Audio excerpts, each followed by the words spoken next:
Shalom. Saudara-saudara, kita akan membaca firman Tuhan dari Injil Lukas pasal 2. Injil Lukas pasal 2 ayat 21. Kemudian kita sambung dengan ayat 41 sampai dengan ayat 52. Demikian firman Tuhan. Dan ketika genap 8 hari dan dia harus disunatkan, ia diberi nama Yesus, yaitu nama yang disebut oleh malaikat sebelum ia dikandung ibunya. Tiap-tiap tahun orang tua Yesus pergi ke Yerusalem pada hari raya Paskah. Ketika Yesus berumur 12 tahun, pergilah mereka ke Yerusalem seperti yang lazim pada hari raya itu. Sehabis hari-hari perayaan itu, ketika mereka berjalan pulang, tinggallah Yesus di Yerusalem tanpa diketahui orang tuanya. Karena mereka menyangka bahwa ia ada di antara orang-orang seperjalanan mereka. Berjalanlah mereka sehari perjalanan jauhnya, lalu mencari dia di antara kaum keluarga dan kenalan mereka. Karena mereka tidak menemukan dia, kembalilah mereka ke Yerusalem sambil terus mencari dia. Sesudah 3 hari mereka menemukan dia dalam bait Allah. Ia sedang duduk di tengah-tengah alim ulama sambil mendengarkan mereka dan mengajukan pertanyaan-pertanyaan kepada mereka. Dan semua orang yang mendengar dia sangat heran akan kecerdasannya dan segala jawab yang diberikannya. Dan ketika orang tuanya melihat dia, tercenganglah mereka. Lalu kata ibunya kepada mereka, "Nak, mengapakah engkau berbuat demikian terhadap kami? Bapamu dan aku dengan cemas mencari engkau." Jawabnya kepada mereka, "Mengapa kamu mencari aku? Tidakkah kamu tahu bahwa aku harus berada di rumah Bapakku?" Tetapi mereka tidak mengerti apa yang dikatakannya kepada mereka. Lalu ia pulang bersama-sama mereka ke Nazaret, dan dia tetap hidup dalam asuhan mereka. Dan ibunya menyimpan semua perkara itu di dalam hatinya. Dan Yesus makin bertambah besar dan bertambah hikmatnya dan besarnya, dan makin dikasihi oleh Allah dan manusia. Kita baca satu ayat lagi, Lukas pasal 2 ayat 23. Ketika Yesus memulai pekerjaannya, ia berumur kira-kira 30 tahun, dan menurut anggapan orang dia adalah anak Yusuf, anak Eli. Saudara-saudara yang terkasih di dalam Tuhan Yesus, kadang-kadang ketika kita membaca Alkitab, tetapi tanpa secara jelas memahami konteksnya, kita sesungguhnya banyak sekali kehilangan. Kehilangan periode-periode yang sangat penting dalam kehidupan Yesus, hanya karena kita tidak membaca konteks itu, tidak membaca teks di dalam konteks. Misalnya ya, kita tidak pernah mengetahui siapa yang menulis Injil pertama kalau hanya membaca Alkitab yang tertulis. Kita tidak tahu siapa penulis Injil kedua, Injil ketiga, Injil keempat, dan kisah para rasul tanpa kita memahami konteks. Kenapa? Karena berbeda dengan surat Petrus, surat Yohanes itu ada judulnya. Ya, di situ misalnya surat Petrus yang pertama kepada surat Paulus yang pertama kepada jemaat di Korintus. Dari Paulus dan seterusnya, ada alamatnya di ayat-ayat pasal itu. Tetapi Matius, Markus, Lukas, Yohanes, dan Kisah Rasul tidak ada. Dari pasal pertama sampai pasal terakhir, misalnya Injil Matius pasal 1 sampai 28, tidak ada yang menegaskan dalam teks itu bahwa Injil itu ditulis oleh Matius. Injil kedua ditulis oleh Markus. Dari mana kita tahu? Dari judulnya Alkitab. Masalahnya judul itu tidak ada di dalam teks aslinya. Itu ditambahkan oleh lembaga Alkitab. Lalu dari mana kita tahu itu ditulis Matius dan kenapa gereja percaya sepanjang abad bahwa itu tulisan Matius? Kita tahunya dari tulisan bapak-bapak gereja. Tetapi ini bukan bapak gereja dari abad 16. Kalau dari abad 16 kan sudah selisih 1600 tahun. Kalau seandainya Calvin atau Luther yang percaya itu, saya enggak percaya. Karena apa? Jaraknya sudah 1500 tahun sekalipun orang saleh. Sekalipun Luther orang baik, Calvin orang baik, tapi secara historis tidak memenuhi syarat. Karena jaraknya 1500 tahun. Tapi karena yang nulis itu bapak gereja yang muridnya Rasul sendiri, maka kita percaya. Karena ada kesinambungan sejarah tanpa putus. Dari murid-muridnya para rasul itulah, misalnya kita mengenal Papias. Papias itu muridnya Yohanes. Dan bukunya ditemukan yang namanya The Fragment of Papias. Kita bisa mengetahui bahwa para rasul itu siapa yang menulis kitab perjanjian baru. Dari Ignatius Antioquia yang tidak lain muridnya Petrus dan muridnya Paulus, muridnya Yohanes, kita tahu siapa yang menulis Injil-Injil itu. Karena mereka semua adalah saksi mata. Saya sering membuat guyon parikeno, guyonan itu sebetulnya. Tapi itu serius itu. Siapakah yang lebih Anda percayai ketika Anda ditanya, apakah Diponegoro lebih suka makan gudeg atau makan rawon? Sekalipun ada ahli sejarah yang memang pakar dalam penelitian Diponegoro, misalnya Profesor Peter Carey. Tetapi jaraknya itu sangat jauh.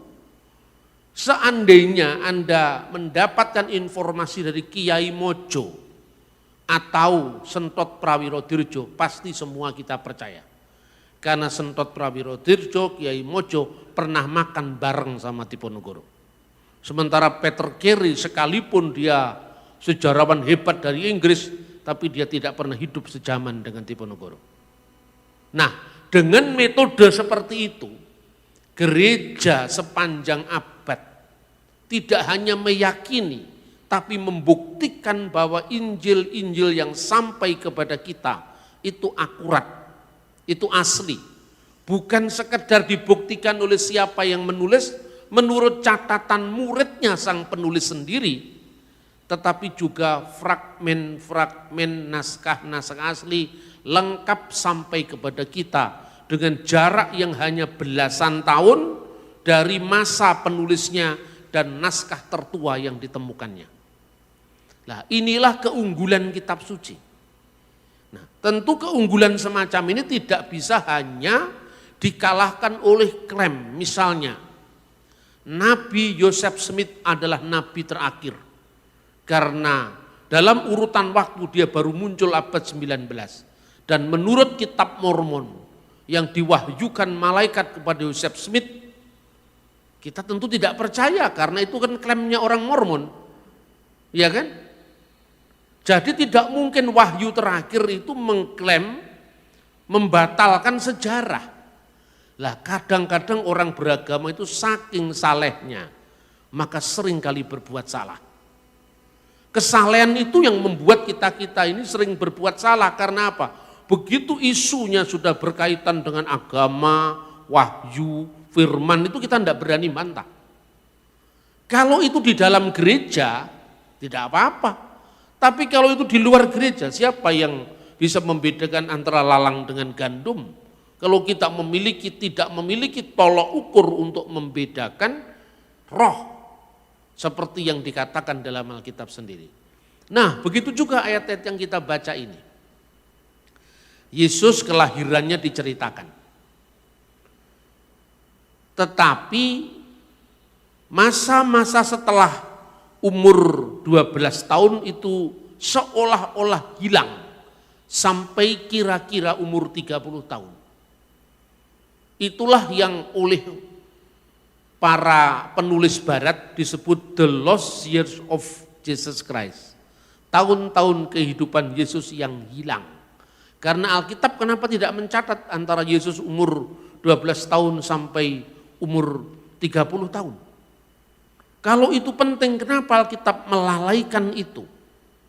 Nah, pola pikir semacam ini muncul karena memahami sejarah Israel dari sudut pandang orang modern. Nah, termasuk baru-baru ini muncul seorang pelawak ya, namanya Mongol atau siapa itu? Yang orang Manado itu siapa namanya? Yang mengatakan bahwa Yesus umur 12 sampai umur 29 tahun atau sekitar 30-an tidak terdeteksi dalam Alkitab. Beda dengan sejarah Nabi Muhammad, itu sangat jelas katanya. Nah, saya kira ya jangan mengutuk siapa itu namanya? Siapa namanya lupa saya. Mongol jangan mengutuk karena terlepas dari dia membuat kesalahan dalam hal ini. Tetapi pengalamannya dia bagaimana dia lepas dari gereja setan. Itu kita harus belajar dari sana. Nah, itulah salah satu kejelekan dunia medsos. Ketika seorang membuat satu kesalahan, segala macam yang baik dari dia kita hapus. Itu yang namanya hantam kromoisme. Saya harus mengatakan, seumpama saya disuruh dan ditanya bagaimana melayani orang-orang dari gereja setan, mungkin saya tidak tahu sebanyak pengetahuan dia tentang satanic church itu. Karena dia pernah menjadi pengikutnya, sampai kemudian dia punya pengalaman bagaimana dia bertobat lepas dari jeratan gereja Mormon, gereja setan itu. Saya tidak punya pengalaman itu. Tetapi kesalahan dia jangan mengomentari hal yang dia tidak pahami. Apalagi memasuki agama lain. Lalu orang-orang Kristen pada emosi, ya kan? Karena seolah-olah Yesus itu sejarahnya tidak jelas, tidak sejelas sejarahnya Nabi Muhammad. Gitu kira-kira seperti itu. Saya sendiri melihat ini kenapa kok jadi rame seperti ini, gaduh seperti ini. Kalau misalnya Mongol itu salah, ya cukup saja diberi koreksian tanpa harus misalnya memberikan judul-judul yang bombastis, nama saya lagi yang disebut. Bambang Nursena mengkoreksi dan bahasanya seolah-olah mengadu saya sama beliau dan itu salah. Manusia itu tidak ada yang sempurna, saudara-saudara. Kalau dia punya pengetahuan baik di satu pihak, tentu dalam pengetahuan yang lain dia kurang, itu yang kita yang harus membenarkan. Tapi tidak usah harus diadili di medsos seperti itu. Itu kan membuat gaduh dan akhirnya persekutuan tubuh Kristus akan terganggu. Karena pihak lain di luar Kristen memanfaatkan itu untuk menyerang seolah-olah iman Kristen itu tidak jelas. Gitu loh kira-kira. Makanya bertanggung jawablah menggunakan medsos. Jangan malah itu menjadi sarana setan untuk mengadu domba umat Kristen sendiri. Nah, kenapa antara umur 12 tahun sampai umur 30 tahun enggak dicatat dalam Alkitab? Ketika terjadinya penemuan laut mati, the Dead Sea Scrolls, ada seorang penulis, tapi itu juga bukan seorang ahli tentang naskah Qumran. Dengan caranya sendiri dia mereka-reka bahwa 18 tahun kehidupan Yesus yang hilang itu, penulis itu namanya Charles Potter. Dia memberi judul The Lost Years of Jesus. Tahun-tahun kehidupan yang hilang dari Yesus ternyata sudah ditemukan di paguyuban Esseni di Qumran, Laut Mati, Israel, yang naskah-naskahnya ditemukan sekarang. Lah padahal naskah-naskah yang ditemukan di sana itu naskah Alkitab. Terus apa hubungannya dengan itu pun naskah Alkitab sebelum perjanjian baru. Itu kan zaman perjanjian lama itu. Ya setelah kerajaan Israel itu merdeka di bawah dinasti Makabi atau dinasti Hasmonaim mengalahkan Raja Seleukid dari Syria yang namanya Antiochus Epiphanes IV yang menajiskan bait Allah. antara tanggal 25 bulan Kislev tahun 167 sebelum Masehi diadakan penajisan bait Allah itu, ya, darah babi dikorbankan di bait suci, patungnya Zeus juga dipasang di sana. Orang Yahudi dilarang untuk melakukan brit milah, sunat. Anak-anaknya tidak boleh disunatkan di situ, maka membangkitkan perlawanan dari keluarga anak-anak Imam Matatias yang dikenal oleh umum sebagai keluarga Makabe. Ya, Makabe itu sebenarnya singkatan Mika Moka Baelim Adonai, siapakah yang seperti engkau di antara para ilah, ya Tuhan.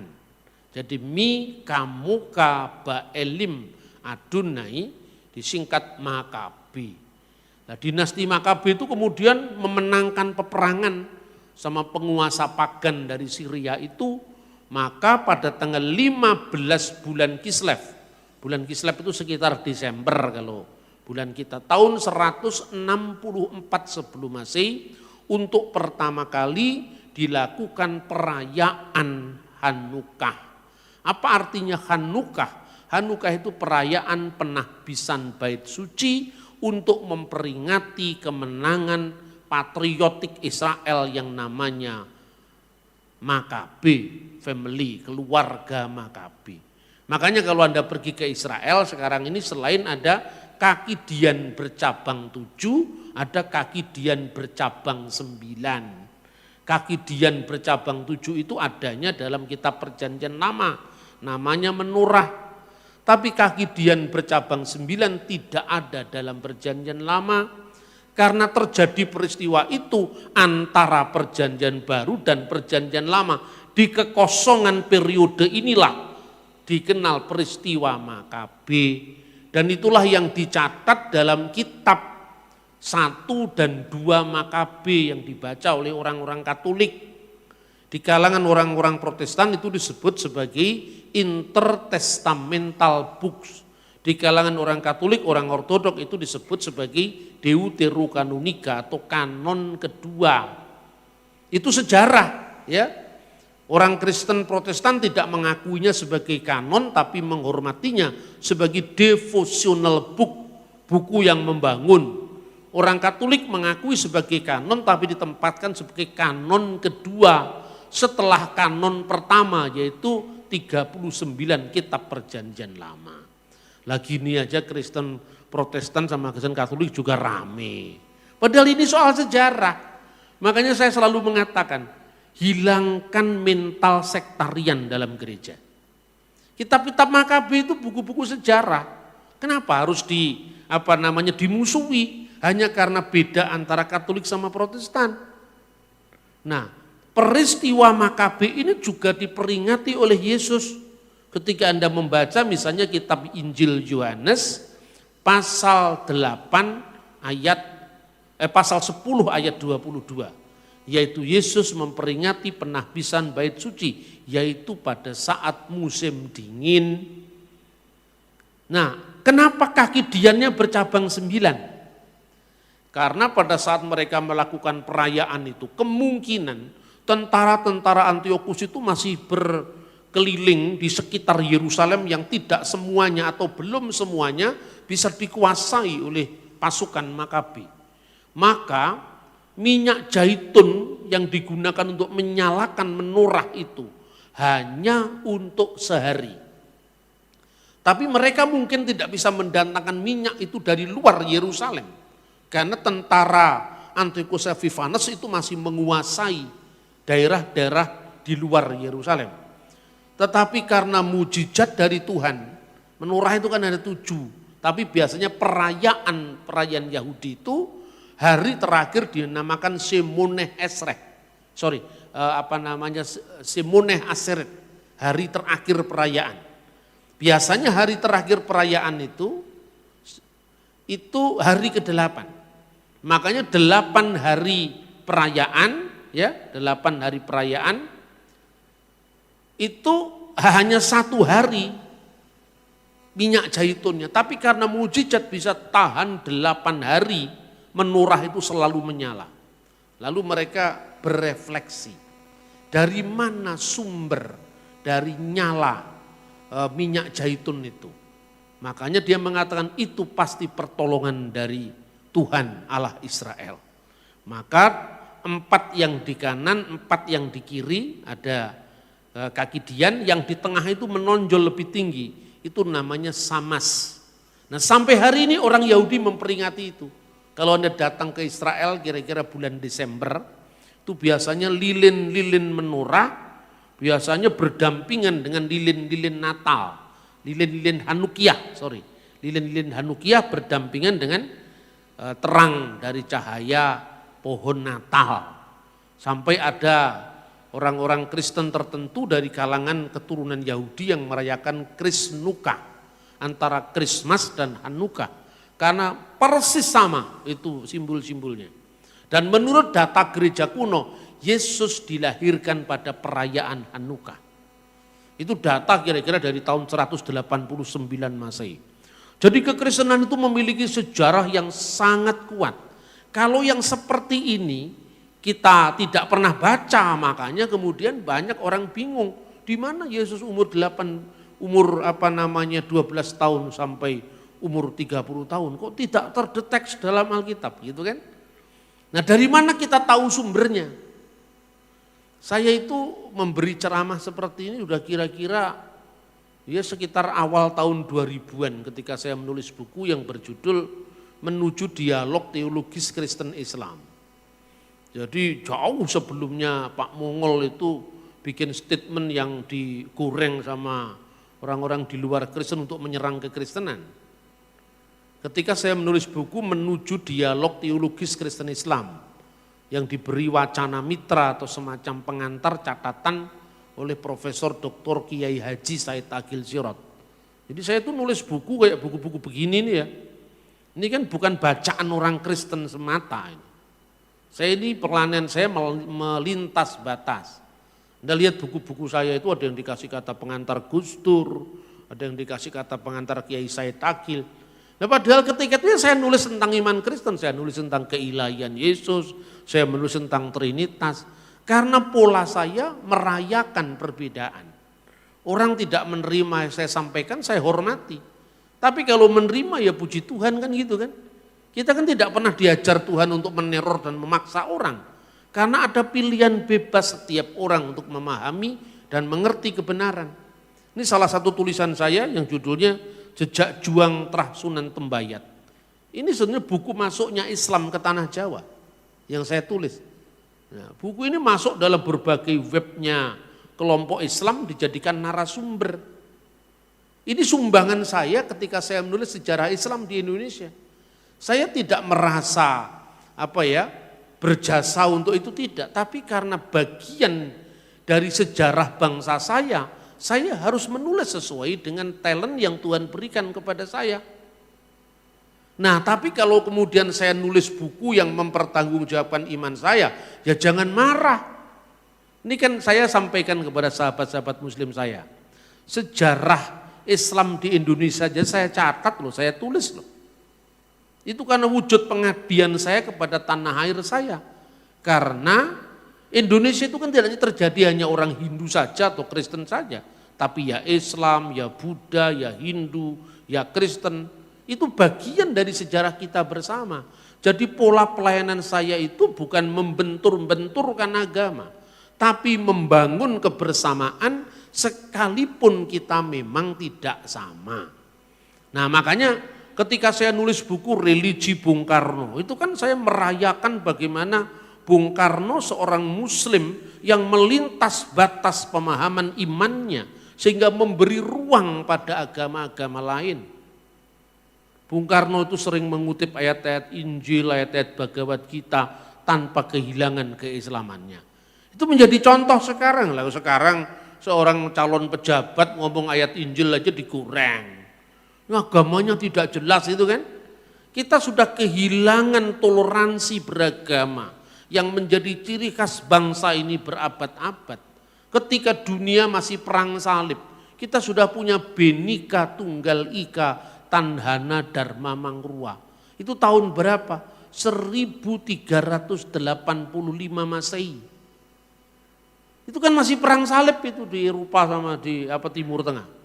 Nah, kita kehilangan yang seperti itu. Makanya ketika saya menghadapi ya isu-isu tentang lintas agama, jawaban saya bukan kepentingan saya sebagai seorang Kristen, tetapi kepentingan bersama dalam konteks nasional. Tetapi ketika kamu salah paham dengan saya, lalu saya jawab, ya jangan marah, itu bagian dari iman saya kok.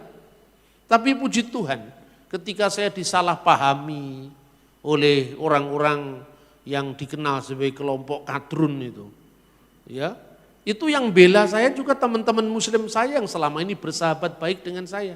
Misalnya, itu tidak tahu di YouTube kan itu ceramah saya di MPR. Ya, kebetulan saya ini menjadi salah satu dari narasumber 4 pilar MPR. Dulu zamannya Pak Profesor Dr.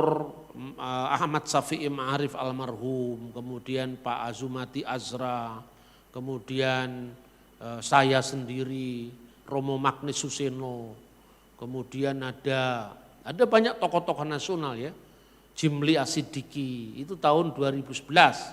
Kemudian diangkat jadi dokumen menjadi 4 pilar itu. Anda baca itu buku yang diterbitkan MPR itu kan di situ ada nama saya, salah satu narasumber Bambang Nursena. Nah itu ada. Nah saya sedang bicara di forum MPR sama Pak Mahfud MD. Anda bisa lihat itu di YouTube kan banyak beredar itu. Tidak tahu channel siapa yang memuat itu. Anda lihat bagaimana komentar netizen di bawah itu. Bambang Nursena, Tuhanmu itu 3. Kamu ini orang pinter tapi kok masih nyembah manusia, ya gitu-gitu itu. Itulah situasi Indonesia.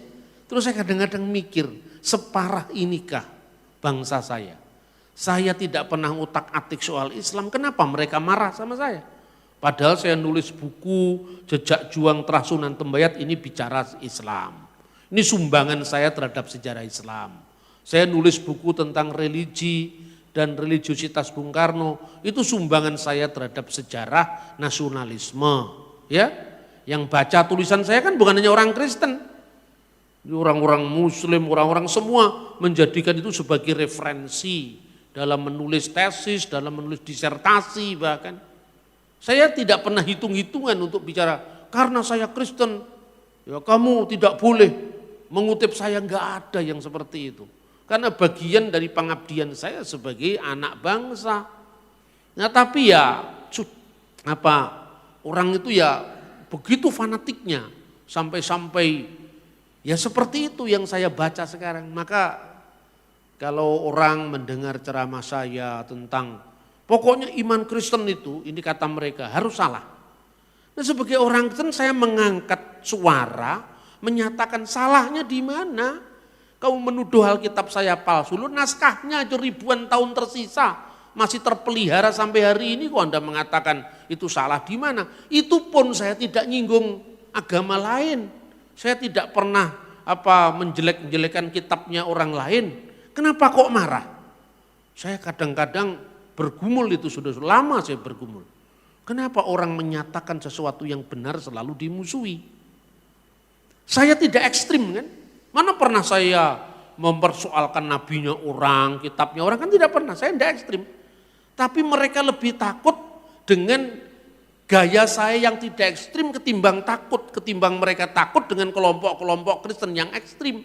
Yang misalnya mantan muslim jadi ekstrim, itu mereka enggak terlalu takut. Tapi sepertinya lebih takut dengan saya yang tidak ekstrim. Ada apa ini?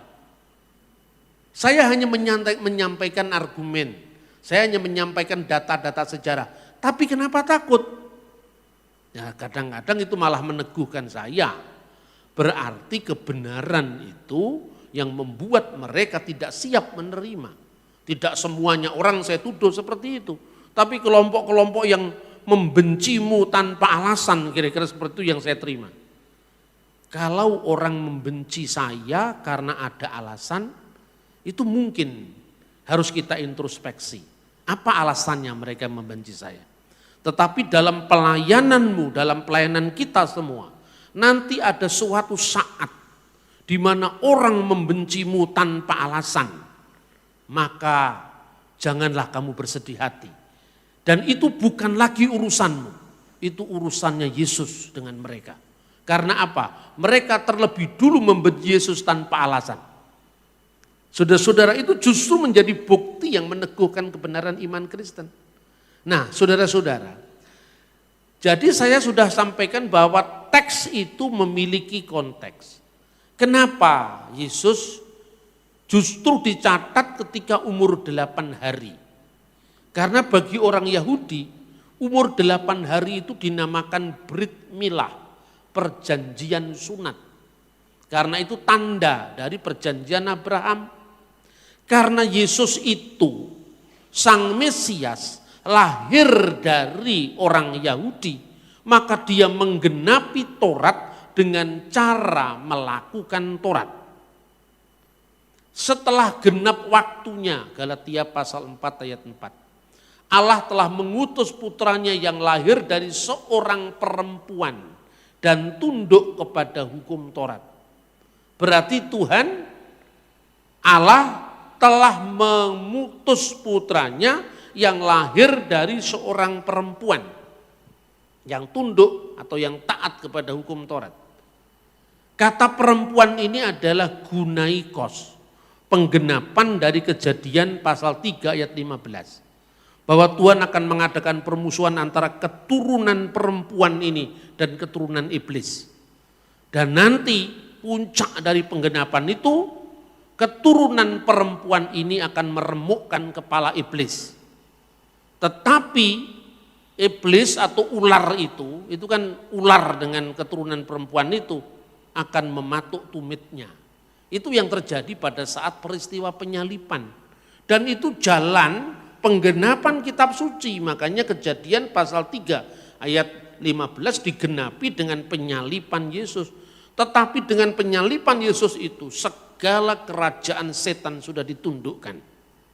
Yesus memberi isyarat, aku melihat iblis jatuh dari langit seperti kilat. Maka Yesus sebagai orang Yahudi yang menggenapi hukum Yahudi harus menjalani kehidupan sebagai orang Yahudi. Tidak mungkin hukum Yahudi digenapi oleh orang yang tidak berpola Yahudi. Makanya umur 8 hari dinamakan Brit Milah. Orang tanya ke saya, tahun ini kan dihitung berdasarkan kelahiran Yesus, Anno Domini, tahun Tuhan kita. Tapi kenapa Yesus lahirnya 25 Desember, tapi kok tahunnya 1 Januari dimulai? Nah 1 Januari itu kalau di gereja-gereja kuno disebut Kitan Sayyidnal Masih, yaitu kitannya Kristus. Cuman dia 25, 26, 27, 28, 29, 30, 31, 1, kan 8. Itulah 8 hari tadi. Ini tercatat dalam dokumen-dokumen gereja kuno. Misalnya Didaskalia Apostolorum yang ditulis tahun 189 Masehi. Nah begitu juga, kenapa baru umur 12 tahun? Karena umur 12 tahun itu namanya bar miswah. Pada abad pertama itu 12 tahun, kemudian ketika orang Yahudi melakukan reformasi agama, sejak runtuhnya bait suci yang kedua, tahun 70 Masehi tanggal 5 Agustus, ya, seorang rabi Yahudi yang sangat terkenal namanya Yohanan ben Zakkai meminta kepada pemerintah Roma agar diizinkan memiliki satu tempat untuk meneruskan eksistensi agama Yahudi, lalu diberikanlah kota Yamnia. Disinilah kota Yamnia itu dekatnya Tel Aviv sekarang, eksistensi Yudaisme itu dilanjutkan sampai hari ini. Jadi Yudaisme modern itu dimulai di abad kedua. Makanya Yahudi sekarang tidak ada lagi upacara penebusan dosa dengan korban binatang. Karena bait Allah sudah tidak ada lagi. Tidak ada korban ukupan di bait suci. Karena tidak ada bait Allah lagi. Justru korban ukupan di bait suci itu dilanjutkan oleh gereja Ortodoks. Makanya di gereja Ortodoks setiap kali ibadah itu kan ada ukupan itu. Ya. Itu sebenarnya upacara dari bait suci. Sementara ibadah di gereja Protestan itu meneruskan ibadah sinagogi yang tanpa ukupan, tanpa korban, pusatnya pada firman. Gitu loh saudara-saudara. Nah jadi kemudian orang Yahudi membukukan kembali apa yang sesungguhnya dilakukan oleh leluhur nenek moyang mereka selama berabad-abad. Itulah yang dikenal dengan Torah CBLP, Torah lisan. Selain Torah tertulis, Torah itu Torat. Ya mulai dari Sefer Bereshit, Sefer Elesemot, Sefer Vayikra, Sefer Bemidbar, sampai Sefer Elehadivarim.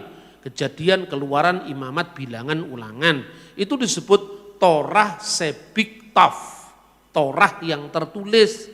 Selain itu ada Torah yang tidak tertulis, itu yang akhirnya dibukukan oleh para rabi. Nah dari situlah kita bisa melihat tradisi Yahudi dari zaman ke zaman.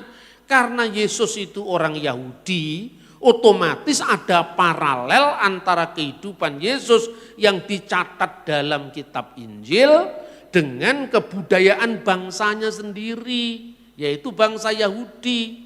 Maka kalau Anda cari Sweet 17-nya Yesus tidak ada di budaya Yahudi. Karena itu budaya barat, itu budayanya londo dingdong. Makanya enggak ada di Timur Tengah gitu loh.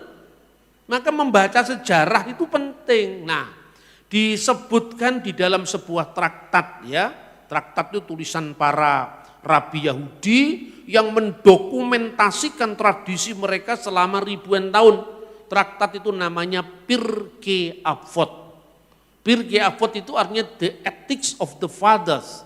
Jadi etika para bapak bangsa nomornya 21. Jadi Pirkei Avot 21. Itu disebutkan bagaimana urutan-urutan kehidupan orang Yahudi. Disebutkan Ben Hames Shanim La Mikra, pada usia 5 tahun orang Yahudi harus belajar kitab suci. Mulai dari baca hurufnya umur 5 tahun itu. Alef, Bet, Gimel, Dalet itu umur 5 tahun. Makanya disebut Ben Hames Shanim La Mikra. Mikra itu artinya seluruh kitab suci. Tapi dari dasarnya dulu.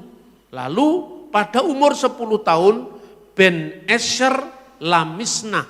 Belajar Misnah lebih dalam lagi. Ya, misalnya kemudian pada usia ya ini 13 tahun di zaman Yesus usia 12 tahun Ben Hames Esreh La Talmud. Jadi pada usia 15 tahun dia belajar Talmud, tapi sebelumnya pada usia 13 tahun belajar hukum, jadi menjadi anak hukum, misfot, bar miswah. Ketika umur 12 tahun itu mereka naik ke Bema, naik ke tempat yang lebih tinggi, disitulah dia menerima hukum Taurat. Nah karena untuk bar miswah itulah Yesus dibawa oleh Bunda Maria dan Yusuf ke bait suci. Karena sejak umur itu Yesus menerima hukum Taurat, karena Yesus secara manusia sebagai orang Yahudi, baru kemudian tadi yang saya sampaikan, pada umur 15 tahun belajar Talmud. Ben Hames Esreh La Talmud. Talmud itu tadi termasuk Torah lisan tadi, termasuk buku yang kita baca ini. Kemudian Ben Shemoneh Esreh La Kupah. Pada umur 18 tahun usia untuk kanopi itu kanopi pernikahan. Usia 18 tahun itu orang Yahudi biasanya usia minimum untuk dia menikah. Umur 18 tahun. Baru kemudian umur 20 tahun Ben Esrim Lirdov. Umur 20 tahun itu usia di mana seorang Yahudi itu dianggap cakap untuk mencari kerja, mencari pekerjaan. Karena secara fisik dia sudah dianggap memenuhi syarat. Makanya di Israel modern ini wajib militer umur 20 tahun. Jadi ini punya tradisi, punya kebudayaan yang sangat kuat dari zaman dulu sampai sekarang. Kemudian setelah umur 20 tahun, umur 30 tahun baru muncul. Ben Selosim Lakoa. Pada umur 30 tahun dia dianggap usia yang memiliki kekuatan. Ya usia 30 tahun. Kemudian berikutnya lagi Ben Arbaim Labinah. Pada umur 40 tahun itu usia bijaksana. Kenapa umur 30 tahun disebut sebagai usia kuat secara fisik maupun psikis? Makanya seorang Yahudi boleh mengajar di depan umum sekitar 30 tahun. Sebelum itu tidak boleh muncul, umur 20 tahun ngajar nggak boleh. Umur 30 tahun dia boleh ngajar di depan umum. Itu ketentuan dari kebudayaan orang Yahudi. Umur 40 tahun dia disebut sebagai usia untuk binah, bijaksana. Baru umur 50 tahun Ben Hamisim Laetsa, usia untuk orang bisa didengar nasihatnya. Maka ketika Yesus mengatakan Abraham bapamu melihat hariku dan dia bersuka cita karena ia telah melihatnya. Apa kata orang Yahudi? Umurmu belum sampai 50 tahun. Bagaimana kamu menyatakan hal itu? Kenapa? Kamu belum usia 50 tahun yang layak didengar nasihatmu karena usiamu baru 30-an tahun. Bagaimana kamu mengatakan hal itu? Itu karena memang ada dokumennya di mana orang Yahudi itu boleh memberi nasihat, didengar fatwanya, didengar petuahnya ketika umur 30 tahun. Makanya ketika sensus bangsa Israel di padang gurun, di kitab Bilangan, ambillah anak-anak antara usia 30 tahun sampai 50 tahun bertugas di kemah suci, ya kan? Karena apa? Itu ada usia-usia yang sudah dijadikan patokan oleh orang Yahudi dari abad ke abad, mulai dari zaman Musa sampai hari ini. Makanya tidak perlu tahu Sweet 17 Yesus di mana. Itu bukan budaya orang Yahudi. Lah ini kan salah kan? Wah, kelihatannya dia hanya Alkitab. Tapi keliru karena membaca Alkitab menurut kebudayaan orang Barat, menurut kebudayaan drama Korea. Akhirnya keliru semua karena apa? Yesus bukan orang Korea, Yesus bukan orang Jawa, Yesus bukan orang Barat, ya kan? Nanti ulah seneng-seneng pada drama Korea. Alkitab dimaknai sebagai budaya Korea, itu kan keliru. Itu namanya bukan eksegese tapi eisegese. Memasukkan makna Anda dalam teks dan tidak tahu konteksnya diisi dengan kebudayaan non kitab suci, bukan kebudayaan Yahudi. Jadi ungkapan setelah genap waktunya Allah mengutus anaknya yang lahir dari seorang perempuan dan tunduk kepada hukum Taurat itu bukan kebetulan. Itu pola penggenapan yang oleh Allah tuntun atas bangsa Israel yang digenapi dengan kedatangan Sang Kristus. Lalu berikutnya supaya lengkap ini, Ben Sisim Lasikna pada usia 60 tahun itu usia di mana dia dianggap mulai tua. Jadi kalau saya ini belum 60 tahun itu belum tua. Nanti kalau sudah 60 tahun siknah itu usia kematangan orang tua. Kalau orang Jawa menyebut itu swida itu artinya. Usia matang, itu umur 60 tahun. Kemudian usia 70 tahun, ini semua ada ayatnya dalam Alkitab. Hanya karena kita tidak tahu saja. Ben Sifim la Seifah. Umur 70 tahun itu sempurna dalam usia. Kenapa? Karena umur manusia adalah 70 tahun. Itu di dalam Mazmur pasal 90, ya kan?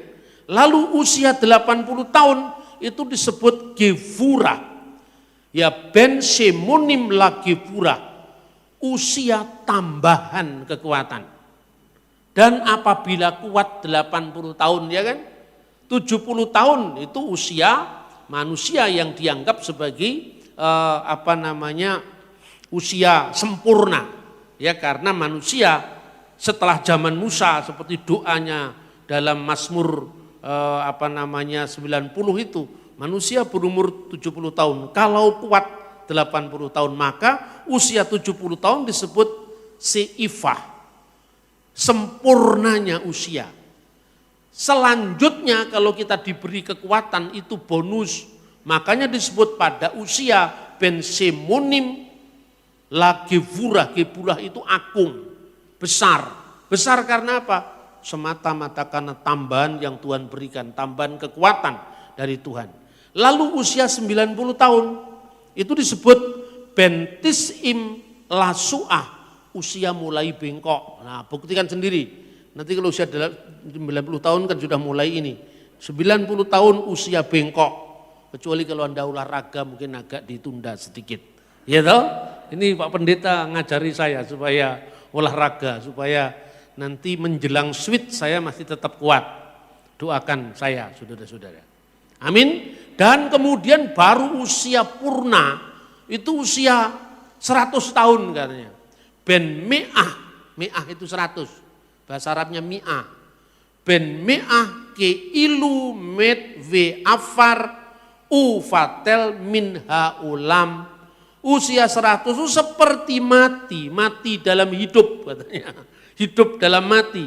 Seperti ke ilu med, seperti mati dan benar-benar akan mati dan keluar mehaulam dari dunia ini.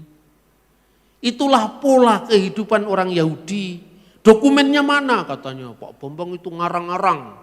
Pak Bambang itu halu. Bukan halu, kalau saya halu, bukan halu. Ada dokumennya loh, saya itu kadang-kadang juga bingung ya. Saya nggak ngerti ini gimana. Saya setiap kali ngaji Alkitab, orang tanya kepada saya, kenapa kok ngaji Pak? Ngaji kan Islam, siapa bilang ngaji itu Islam? Anda baca sejarah Nusantara. Abad 10 Masehi, itu ada kitab agama Buddha yang dikenal Sangyang Kamahayanikan. Itu ditulis pada zaman Empu Sendok. Dalam kitab yang namanya Sangyang Kamahayanikan, itu kata ngaji sudah dipakai. Angaji Tarka. Artinya Angaji Tarka mengkaji kitab-kitab semedi agama Buddha. Di dalam kitab Arjuna Wijaya karya Empu Tantular, selain kitab Sutasoma kan dia nulis Arjuna Wijaya. Itu dikenal guru pengajian. Guru pengajian. Dari kata aji itu berharga. Jadi kitab-kitab yang berharga apabila itu ditelaah namanya pengajian. Nah inilah yang kemudian dipakai oleh Wali Songo nantinya. Tapi itu warisan Nusantara bukannya dari Wali Songo. Begitu juga memakai kopiah ini. Memakai tutup kepala itu. Ada penelitian dari seorang Inggris ya. Seorang Jerman namanya Lydia Kiven. Dia menulis buku manusia bertopi di candi-candi di zaman Majapahit. Itu hasil penelitian. Dia menekuni, memotret candi-candi, dicocokkan dengan data sejarah sejaman. Kemudian muncul dalam candi Penataran, candi Sukuh, candi Surawana. Itu ada pertapa-pertapa yang selalu memakai topi. Rupanya itu bagi ciri khas seorang rohaniwan. Selain biku ada bikuni yang topinya kotak seperti peci atau kopiah itu. Itu loh ceritanya. Kemudian seiring dengan ekspedisi yang dilakukan oleh Raja Kertanegara dari Singasari, itu pada abad ke-13, Pramajapahit yang namanya ekspedisi Pamalayu dalam rangka apa yang dikenal dengan Cakrawala Mandala Dwipantara untuk mempersatukan Nusantara, maka budaya Keraton Majapahit itu dibawa keluar sampai ke wilayah Champa, Myanmar, Thailand Selatan. Maka cerita Panji itu muncul tidak hanya di zaman Majapahit di Jawa tapi juga di Thailand Selatan, di Patani, di wilayah-wilayah termasuk apa yang namanya Malaysia sekarang, Kelantan. Nah bersamaan dengan munculnya cerita-cerita Panji dengan segala aksesorisnya itu, maka budaya kopiah atau topi menyebar di wilayah kebudayaan Melayu. Hanya bedanya semakin jauh dari Majapahit penggunaannya kadang-kadang tumpang tindih. Topi yang sekarang dipakai sebagai peci atau kopiah itu sesungguhnya pakaian bikuni di zaman Majapahit. Sementara kalau laki-laki itu agak bulat begini kayak topinya gereja ortodoks itu seperti itu. Kalau sekarang. Nah kemudian menyebar kemana-mana. Setelah menyebar kemana-mana, pada awal kemerdekaan Indonesia, setiap daerah itu memiliki ciri khas. Jadi penggunaan kopiah ini bukan hanya budaya Melayu. Opung-opung kita di Batak itu selalu memakai kopiah begini kalau di desa-desa, karena itu budaya Nusantara. Bung Karno pada saat studi di HBS, di Surabaya, kemudian studi di Bandung yang sekarang jadi ITB itu masih memakai belangkon. Karena Bung Karno itu anak seorang priyayi Jawa, anaknya Raden Sukemi. Ya itu kan masih darah priyayi Bung Karno itu. Lalu dia dalam perjalanan bangsa mencari identitas Indonesia. Bukan hanya identitasnya kaum priyayi Jawa dengan belangkon dan batiknya. Ini batiknya kalau yang begini itu ciri khasnya kaum priyayi. Kalau batiknya rakyat lebih sederhana itu batik itu ada maknanya itu. Maka Bung Karno mencari simbol yang bisa lebih merakyat, yang dikenal di semua daerah di Indonesia. Akhirnya Bung Karno memakai topi yang disebut peci Soekarno. Jadi itu menjadi simbol nasionalisme, bukan sekedar kopiahnya kiai. Ya, kadang-kadang orang-orang yang non-Islam itu malas mengurus hak cipta. Akhirnya hak ciptanya dipakai oleh lokal Islam, yang lain tidak kebagian. Padahal tokoh-tokoh kita itu dulu namanya bukan pendeta, itu namanya kiai. Kiai Sadra, Kiai Tunggul Wulung, Kiai Paulus Tosari. Kiai itu Jawa bukan Islam. Makanya Anda nyebrang di luar Jawa sudah tidak ada kiai, yang ada tuan guru haji di Sumbawa, di Lombok, ya toh. Ke Arab sana beduk ndak ada, kopiah ndak ada, karena itu ciri khas Nusantara. Betapa pentingnya budaya ini di dalam konteks iman. Karena itu melalui apa yang disebut di dalam tahapan-tahapan umur orang Yahudi, itulah kita bisa memahami kehidupan Kristus. Karena justru setelah genap waktunya, Allah telah mengutus anaknya yang lahir dari seorang perempuan dan tunduk kepada hukum Taurat. Jadi Yesus menggenapi itu. Paham saudara-saudara? Nanti berikutnya kan saya teruskan. Kenapa di gereja ada dua tradisi? Ya, apakah Trinitas itu yang karena tidak ada judulnya di Alkitab itu salah? Lalu bagaimana kehidupan gereja mula-mula? Agar kita ini tidak hanya dari Alkitab di abad pertama langsung lompat di Luther abad 16. Akibatnya apa? Karena kekosongan yang enggak terisi sejarahnya, demit-demit lebih rajin mengisi itu. Lalu nuduh-nuduh, Yesus baru jadi Tuhan tahun 325 itu karena karya demit-demit itu. Yang karena apa? Karena kita tidak setia pada warisan sejarah kita, maka diisi oleh orang lain. Kiranya kesinambungan sejarah kitab suci, para rasul, muridnya para rasul, murid dari muridnya para rasul, itu menjadi bukti bahwa firman Allah sungguh ya dan amin. Tuhan memberkati kita. Shalom alaikum Beshem Hamasiah. Amin.